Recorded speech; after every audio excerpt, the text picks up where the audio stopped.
4 నెలల ముందు, బట్ అది జరగలేదు. ఎప్పుడు 1.5 year బ్యాక్ వచ్చి అండ్ మేము ఇక్కడే ఉంటూ ఇక్కడే వైఫ్ ఉంటూ హ్యాపీగానే ఉన్నాం. కాకపోతే ఏదైతే క్యాంపస్లో జరుగుతుంది, ట్రస్ట్లోనూ ఆ సొసైటీలోనూ జరుగుతున్న విషయం అంటే స్టూడెంట్స్కి ఇబ్బంది కలిగి ప్రైవేట్ దౌర్జన్యాలు ఇవన్నీ నేను అడిగేదానికి ఆ క్యాంపస్లో ఉన్న ఎగ్జిక్యూటివ్ డైరెక్టర్ని అండ్ ట్విట్టర్ ద్వారా అడిగాను, పర్సనల్గా మెసేజ్లు చేశాను. ఇలా స్టూడెంట్స్ ఇబ్బంది పడుతున్నారని అడిగితే ఐ విల్ సూ దెమ్ అని చెప్పాడు ఆయన. నా వాట్సాప్ మెసేజ్లు అవన్నీ నేను సబ్మిట్ చేస్తున్నాను. అంటే పిల్లల్ని క్వశ్చన్ చేసి పిల్లల్ని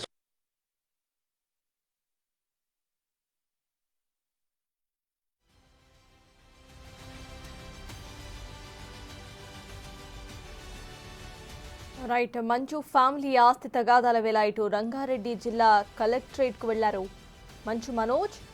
భూతగాదాల విషయంలో జిల్లా అదనపు కలెక్టర్ను కలిశారు. తన ఆస్తుల్లో ఉన్న వారిని ఖాళీ చేయించారంటూ మోహన్ బాబు ఇవాళ ఉదయం రంగారెడ్డి జిల్లా మ్యాజిస్ట్రేట్కు ఫిర్యాదు చేశారు.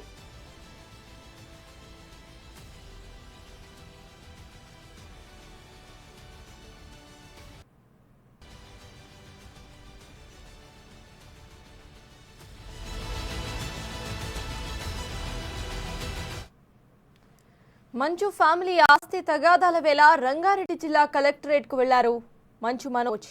భూ తగాదాల విషయంలో జిల్లా అదనపు కలెక్టర్ను కలిశారు మనోజ్.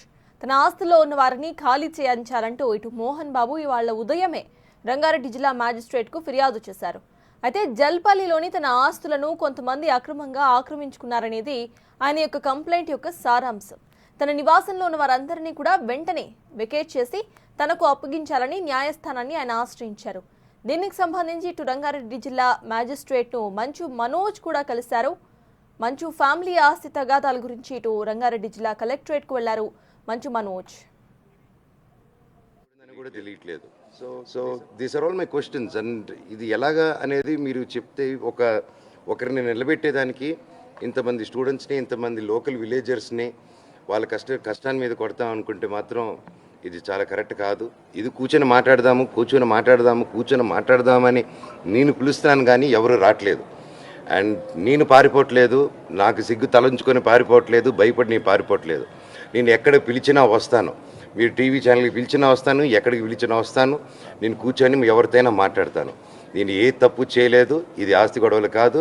ఈ పోరాటం ఇది నా స్టూడెంట్స్ కోసం, మా విలేజర్స్ కోసం, మా బంధువుల కోసం అక్కడ. Thank you. అండ్ ఇంకోటి అండి, అండ్ ఇప్పుడు మీరందరూ చూశారు.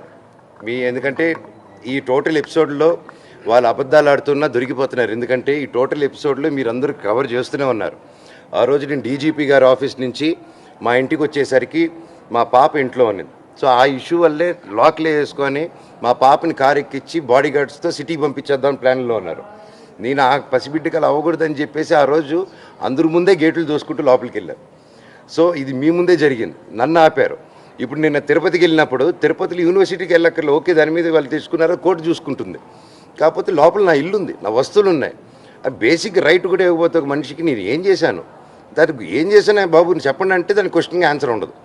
సో ఓకే నిన్న ఓకే మా ఇంటికి రానిట్లేదు, ఓకే పోనీ పెద్దల పండుగ మా తాత నాన్న సమాధానం దండం పెట్టుకుని వెళ్తారంటే దానికి బౌన్సర్లకు సుమో తీసుకొచ్చి అడ్డు పెట్టడం, కర్రలతో దిగడం మీరు చూశారు. అండ్ వాళ్ళు ఇప్పుడు అక్కడ ఇంకో ఎఫ్ఐఆర్ కట్టారు. నేను గేటు దూకారంట. అక్కడే సిఐ గారు అందరూ పోలీస్ ఆఫీసర్లు ఉన్నారు, మీ బృందం మన ప్రెస్ బృందం మొత్తం ఉండింది అక్కడ. గేట్ ఎవరో ఎక్కి దూకి వాళ్ళు గేట్ ఓపెన్ చేసి నేను నడుచుకుంటూ లోపలికి వెళ్ళాను. అంతేగాని నేను గేట్ ఎక్కి దూకాను, నేను ఎవరన్నా కొట్టరాని చోట కొట్టాను ఆ గేట్ ఎంటర్ అయ్యేటప్పుడు. ఇంకే నోటికి అబద్ధం వస్తే పక్కన ఎవడ ఏ సలహా చెప్తే అది రాసుకుంటే లాస్ట్లో ఒక సైన్ పెట్టడం, ఎఫ్ఐఆర్ రేజ్ చేయడం. ఢిల్లీ సుప్రీంకోర్టు నుంచి కేసులు పెట్టారు, ఢిల్లీ హైకోర్టుల నుంచి కేసులు పెట్టారు, హైదరాబాద్ హైకోర్టులు, అన్ని కోర్టులు, తిరుపతిలో ఎన్ని కోర్టులు ఉంటే అన్ని కోర్టులు, ఎన్ని చోట్ల నుంచి పెట్టాలో అన్ని చోట్ల నుంచి పెట్టేశారు. చంద్రమండలాన్ని కూడా వెళ్ళి పెట్టుకోమనండి, నేను మాత్రం న్యాయం కోసం పోరాడతాను. ఎవరిని వదిలేదే లేదు, సమస్య లేదు, కూర్చొని మాట్లాడేంత వరకు. ఇప్పుడు మోహన్ బాబు గారు ఏంటంటే సీనియర్ సిటిజన్ యాక్ట్ ప్రకారంగా నా ఆస్తులోకి మీరు అందరూ ఎంటర్ అయ్యారు, ఖాళీ చేయించండి, వేకెట్ చేయించండి ఫిర్యాదు చేశారు. సో మెజిస్ట్రేట్ మీరు ఏం చెప్పారు? మెజిస్ట్రేట్ మీతో ఏం మాట్లాడింది అసలు? అదే మెజిస్ట్రేట్ గారికి ఇదే చెప్పాను ఎగ్జాక్ట్లీ. ఇప్పుడు మీకు ఏదైతే చెప్పానో ఇదే నిజం చెప్పాను. అంటే ఇంట్లోకి నేను రానిట్లేదని, ఇంట్లో నేను చేయట్లేదని, అది అది చెప్పేదానికి కామెడీగా ఉందండి. అది నేనెందుకు రానియకుండా ఉంటాను, మీరందరూ హ్యాపీగా రండి, నేను రానికపోతే దగ్గర.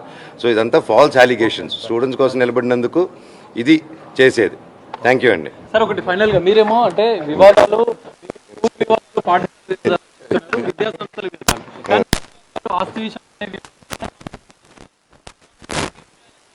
సీనియర్ సిటిజన్ గా డిస్ట్రిక్ట్ మెజిస్ట్రేట్ ని ఆశ్రయించారు. దీనిపైన మీరేం చెప్తారు? ఇట్స్ ఫాల్స్ అలిగేషన్ అండి. అండ్ దాని ప్రకారం ఇట్స్ ఎ కొలాబరేటివ్ కాంట్రిబ్యూషన్. నేను 10-12 సినిమాలు చేశాను ప్రొడక్షన్లో, లక్ష్మీ ప్రసన్న పిక్చర్స్కి, 24 ఫిల్మ్ ఫ్యాక్టరీకి.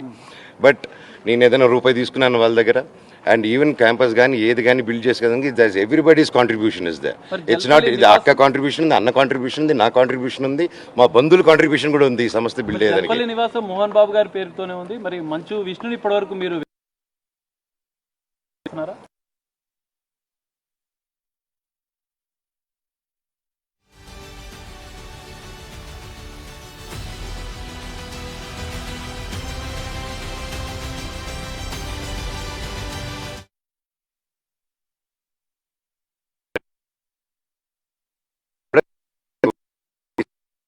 సబ్మిట్ చేస్తాను. Thank you.